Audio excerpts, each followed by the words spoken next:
everyone, welcome to another episode of ITL Voices. We hope you enjoyed every bit of the last episode.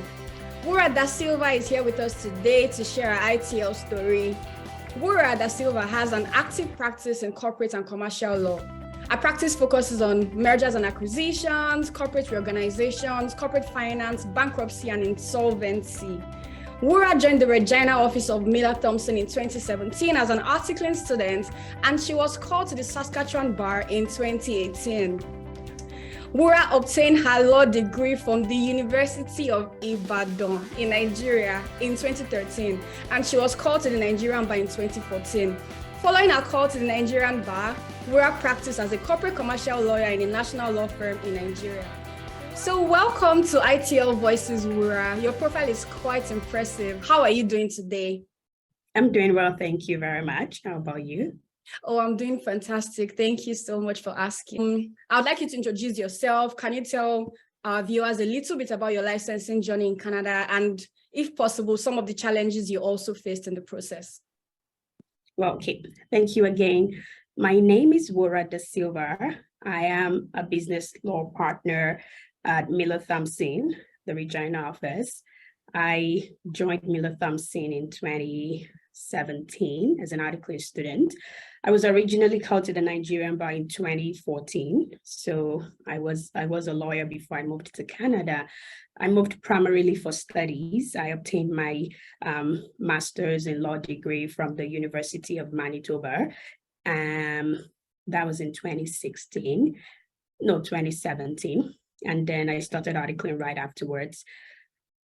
I have had quite an interesting journey, especially in terms of being relicensed here and starting the process all over again to get called in Canada.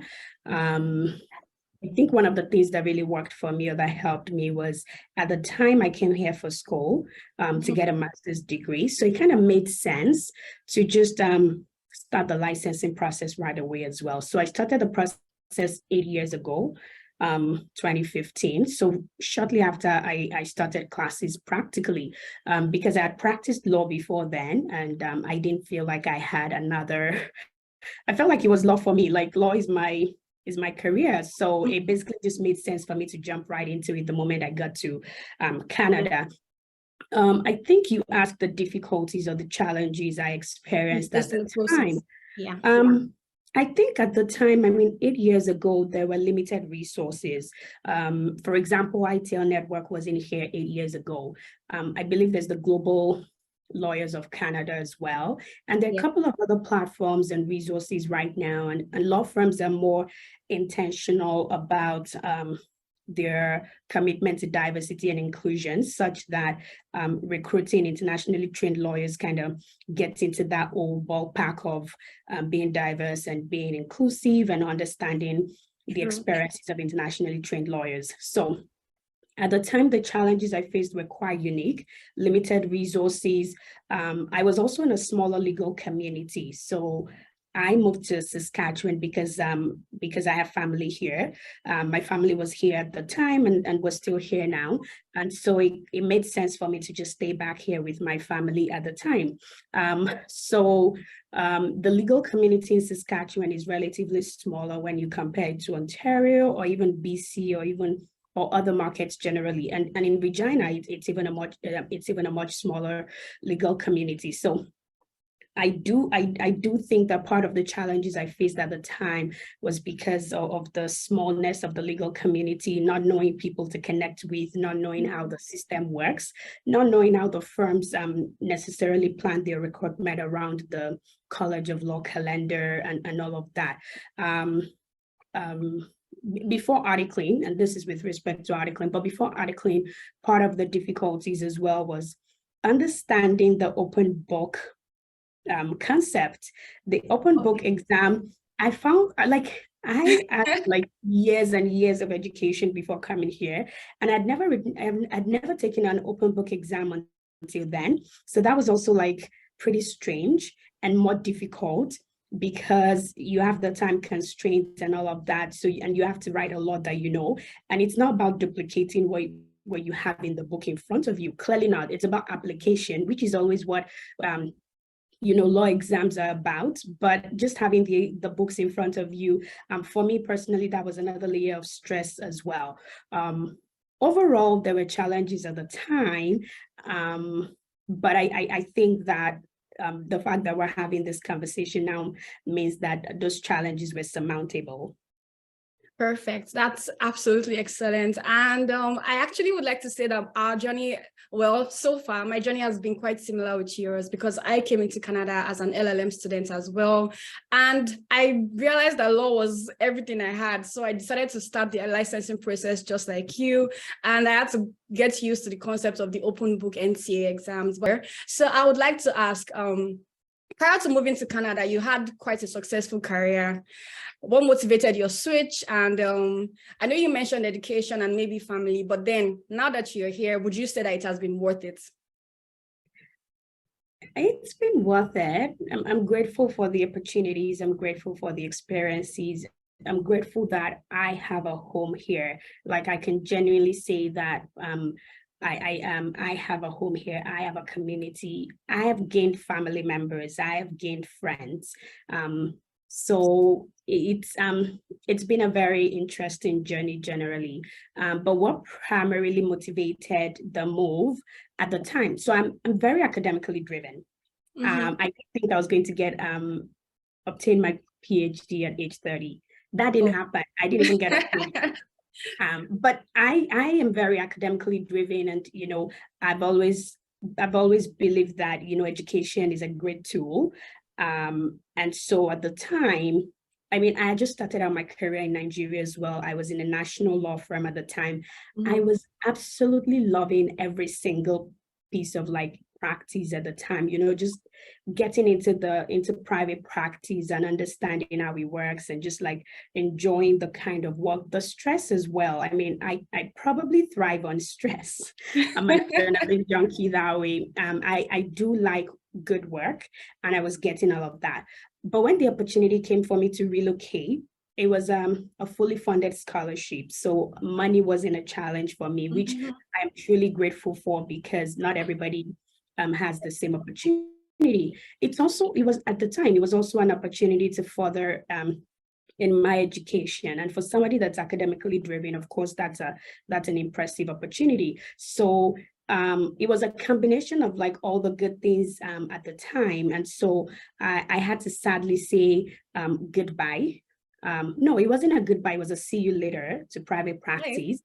And then got here and started my master's program, and immediately started the relicensing process as well, because it was very important to me, and it continues to be important to me that I practice law. And so here we are. Yeah, I mean, it was absolutely worth it for you. And I mean, such lofty goals, PhD at 30. Wow. That was what I did aspire. Yeah, I mean, I aspired. It did not happen, but I just really loved the idea of a PhD. I loved to study. I loved education generally. So it was just something that motivated me at the time to, and then before PhD, usually you need an LLM. So it kind of just made sense. But then the moment I started the process here, and the moment I started practicing, let's just say that I have enjoyed practicing, and PhD is not quite in the radar anymore. Absolutely fell in love with practice. That's amazing. I loved it. Yeah. I really look forward to falling in love with practice too when I start later this year. Perfect. Okay, so the next question would, of course, be relating to how you just made partner at Miller Thomson in a very short amount of time. I mean, that's a really short period. That's exciting. Actually, one of the first ways I met you online was because you made partner, and so many people were congratulating you. I was so happy to see a Nigerian name up there. I was like, that's super amazing. That's so inspiring. So can you tell us about how it came to be? I'm so sure our listeners will be interested in hearing about your journey to partnership in Canada.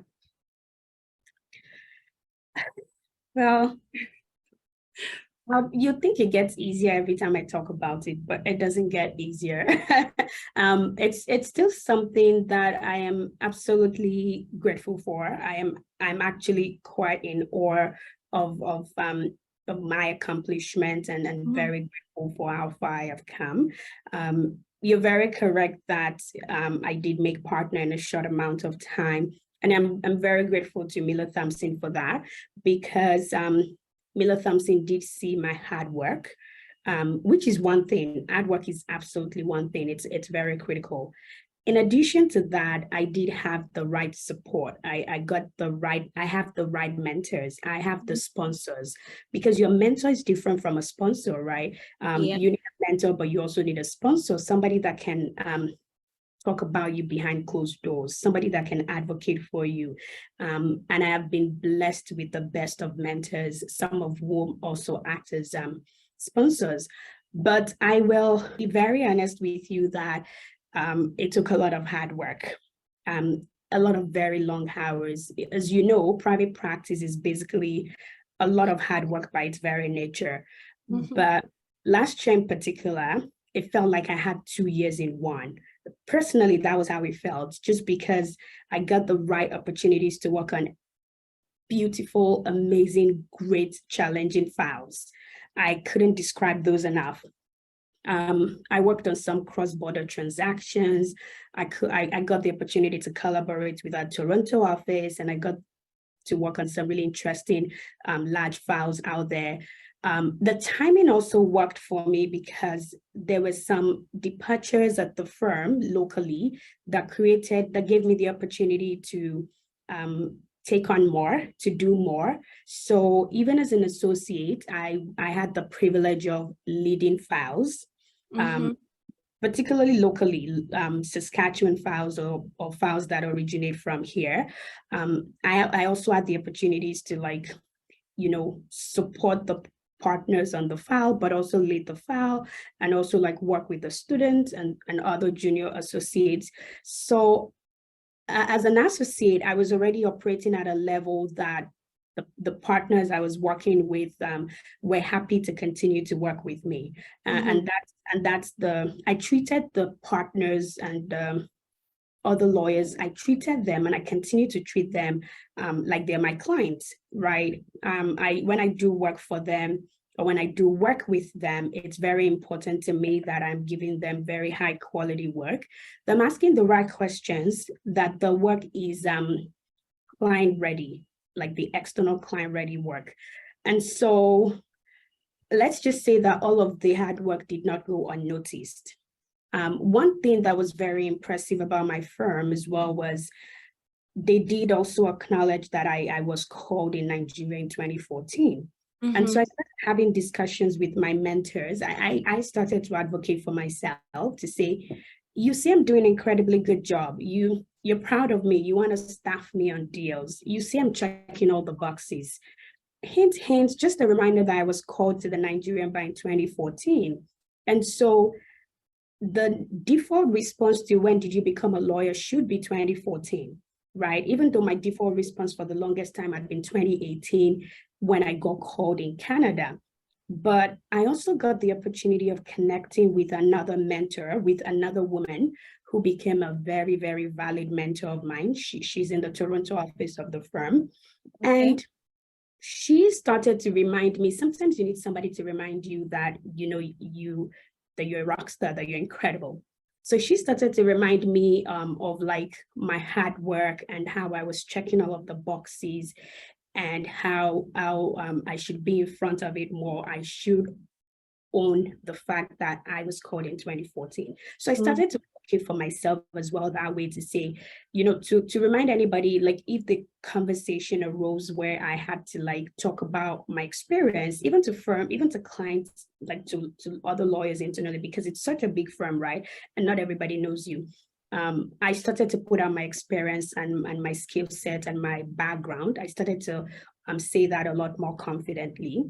I also, got the privilege of talking to another mentor in Vancouver who did explain to me that you could actually negotiate your core year, your seniority based on your experience. So I held on to that. I talked to another great friend in Toronto who's a recruiter, And he told me that I was beginning to see internationally trained lawyers actually use their, actually leverage their year of call or their prior experience more confidently. They actually like talked about it unashamedly. They talked about the fact that they have done like really good work where they're coming from. So the right information, you know, encouraged me to start advocating for myself. The right opportunities such that I was able to lead files, and the right mentors who were cheering me on. Put all of those together and you pretty much have, a hallmark of a successful career. You know, you have the right mentors, you have the right opportunities, you have the right information. So it took a village, but then the hard work piece is also like the hard work piece continues to be critical. It's very critical that you do good work. It's very critical that you work with other people that can encourage you to do better work, that you're learning rapidly, and that you're asking all the right questions. I think I also showed my firm that I was and continue to be a valuable member of my community. So I volunteered on boards, which I continue to volunteer on. I was on the recruitment committee of the firm. I'm still on the recruitment committee. So overall, I did show genuine interest in the success of the firm. For me, it wasn't about doing the work and getting a paycheck. No, it was about doing very good work and contributing to the success of the firm. And I'm very grateful that some people noticed that. And I'm very grateful that I got nominated and I got the opportunity to be named a partner at Miller Thomson. Wura, that's absolutely amazing. And you said a lot. You said a lot about hard work. You said a lot about supportive people. You said a lot about your diligence, how you were able to leverage your experience and your exposure from back home, and your year of call. And you also showed how you could add value to your team, to the firm, and even to people that are coming into the firm, like you joined the recruitment process. So all of those culminated, into you being the partner that you are today. And that's super amazing. That's so inspiring. Thank you for sharing that. From all you said, mentorship has played a very crucial role in, your growth, your journey, and where you are today. So is there anything more you'd like to say about how significant mentorship has been in your journey in Canada? I want to say mentorship has been everything, but I also want to say it hasn't been everything for some of the reasons I explained just a couple of minutes ago, because there are other things as well. But I think that mentorship is such a critical piece to the growth of any professional, to the success of any professional. I think that you have to find the mentors that you connect with. A mentor-mentee relationship is a two-way street. It's about you also in a way trying to steer the ship such that you can ask the right questions. You can let your mentor know how they can support you. You can let your mentor know how they can continue to be a cheerleader. You can let them know what you expect from the relationship. I often find people approach mentorship as the mentor doing the bulk of the work, the mentor reaching out, but I think it's on the mentee to actually design the pathway of that relationship. So I think if you are interested in bankruptcy and insolvency, for example, it is important for you to find a mentor in that area. If you're interested in being a parent in private practice and still wanting to have a very successful career in a certain area, it's very important for you to find another parent that you can connect with and you can ask questions. So there's the mentorship piece for technical knowledge, for the technical piece, which is they give you opportunity, they give you feedback when you do work. There's also the mentorship piece for everything else that's not about the work. Sometimes you can be lucky and you can find one mentor for all of these things, but many times you don't find one mentor that can check all of the boxes. So you have to seek out the mentors that you are very much interested in connecting with. I think another thing is that other than having a mentor, it's very important to have a sponsor. And I did talk about that. A mentor cares about you and cares about your success, but a sponsor is taking it one step further, because hard work is not enough. The opportunity is not enough. Many times you actually need somebody that's actually at that table saying that there's one more person that deserves a spot at this table because they're incredible, because they do good work, because they have a lot of potentials. Because it's not just about what you have done so far. I think it's about what you can do, not what you have done necessarily. It's about your capabilities. It's about your potentials. And so I find that if you have a sponsor, it's a lot easier to have good success, right? For many firms, for example, the nomination process would involve other partners providing comments or even nominating you. Or it could be that you're indicating an interest and then they take you back to the partnership to consider that, to consider your application or your interest. In any event, a group of people behind closed doors will make the decision, right? And having a sponsor at that table is important. And this is not just partnership. This is also about like the kind of work you want to do. This is also about your personal life. I feel like I have a mentor for like everything. I have a mentor for like the work piece, the technical piece. If I need to know who to go to, not necessarily because they have all the answers, but sometimes it's just that I want to learn more about this area, or I want to understand how this industry works. And that mentor will tell me, these are good seminars to attend. These are good events to attend. This is a great newsletter to subscribe to. You know, that's one piece. They help me with my technical knowledge and with my ability to become a better lawyer and to hone my skills. I have a mentor who's a mom. And because I'm a mom, it's important to me that I can connect with another parent and talk about motherhood and talk about private practice and all of that. And my mentor who's a mom doubles as, well, one of my mentors who's a mom also doubles as a woman of color. So it was also critical to me to connect with her and say, how have you done it in this profession? What can I do? What kind of relationships should I build? How can I find a niche for myself? You know, and all of those kind of really cool conversations.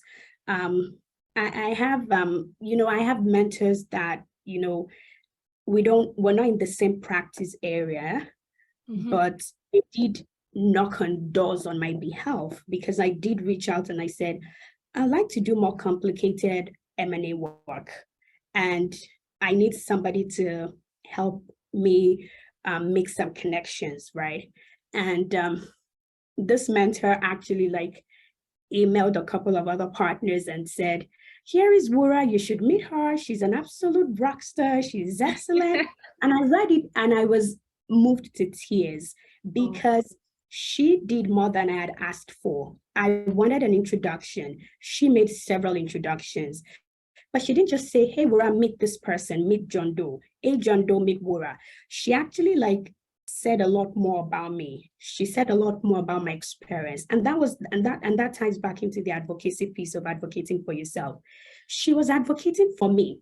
And when I saw that she was advocating for me, it made me want to advocate for myself because I felt if somebody else is literally singing my own songs here and saying all of these things about me, maybe I should reassess. Maybe this is who I am, because I didn't ask her to say these really kind things. I didn't ask her to say that I was called in 2014 in Nigeria.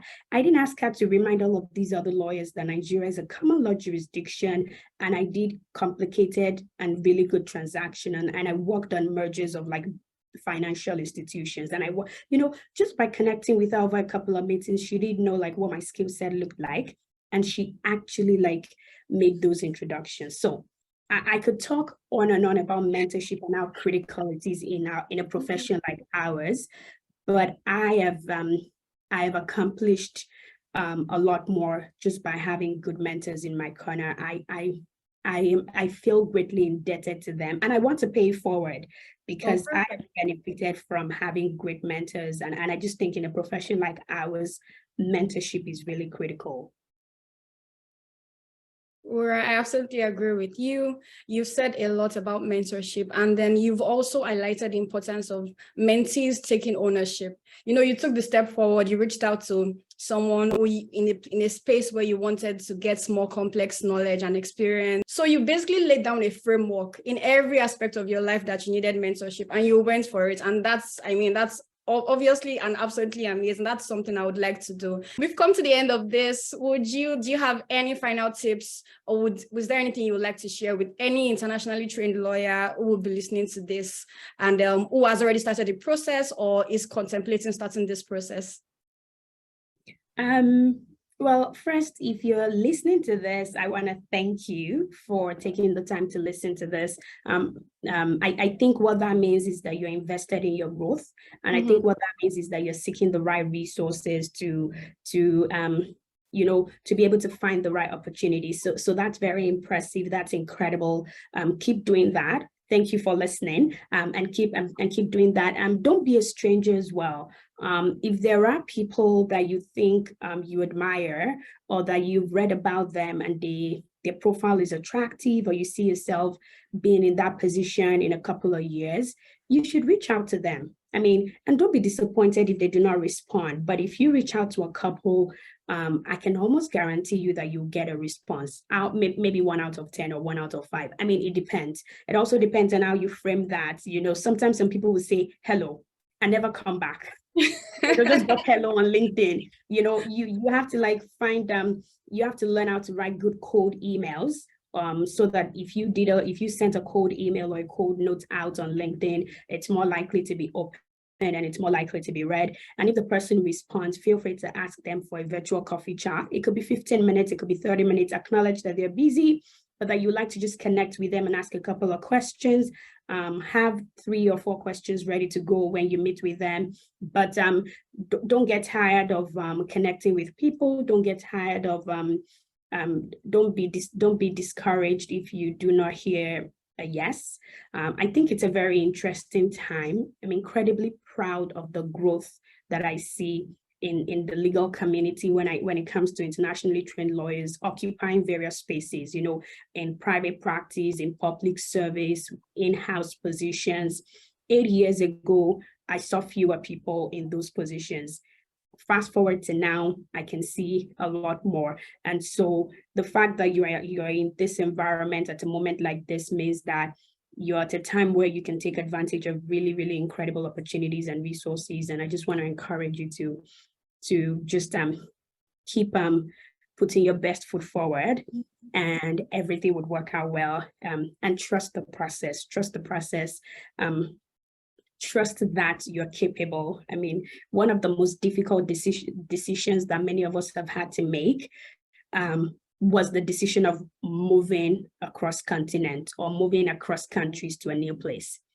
I think it remains the most difficult decision, or the most tasking decision that many people would make. So if you've already done that, or if you're about to do that, honestly, everything else is not as tasking. If you've already made the decision, whether you're moving with your family or you're moving alone, if you've been able to make that difficult decision of moving from your home country to another country, I think law is a very incredible, amazing profession. And I think the fact that you were a lawyer, I think you have something that is very critical, that's very helpful in your toolbox. Not very many professionals have that. So I would strongly just encourage that you leverage that, and you get your toolbox opened, and your law degree, get ready to use it. Your experience, get ready to talk about your experience. Have an elevator pitch. If you run into somebody on a coffee line at Teams or Starbucks, and you got to talk, have something that you can say about yourself in 30 seconds, such that you leave a very good impression. You don't have to take the person's business card, but you never know when you will cross paths in the future. Being the best version of yourself, even when it's not easy, even when it's difficult, just trusting the process, trusting yourself, trusting, if you're a religious person, or if you're a faith-based person, trusting whatever that means to you, and whatever helps you to have a healthy mindset. And the sky is the starting point. Thank you, Wura. You shared a lot of tips. I've learned a lot myself. I've learned about networking, hard work, reaching out to people, having an open mind, being diligent, working in my community. I could go on and on. Thank you so much. Thank you, Wura. I really do appreciate the opportunity. Thank you so much for having me here.